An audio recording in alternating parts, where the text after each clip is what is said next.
আব্বু এবং আম্মু তারা বড়ই ভাগ্যবান, যাদের বুকের মানিক হলো হাফেজে কুরআন। আব্বু এবং আম্মু তারা বড়ই ভাগ্যবান, যাদের বুকের মানিক হলো হাফেজে কুরআন।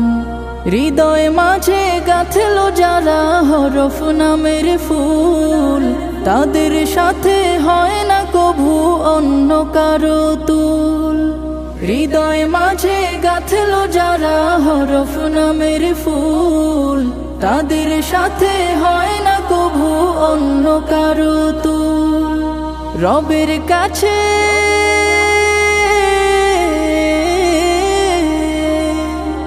রবের কাছেও পাবে তারা সেরা প্রতিদান, যাদের বুকের মানিক হলো হাফেজে কুরআন, হাফেজে কুরআন, হাফেজে কুরআন। কত শত দিন কেটে যায় রাত্রি অগণিত, বাবা মায়ের কষ্ট সে তো নয় তো ভোলার মতো। কত শত দিন কেটে যায় রাত্রি অগণিত, বাবা মায়ের কষ্ট সে তো নয় তো ভোলার মতো।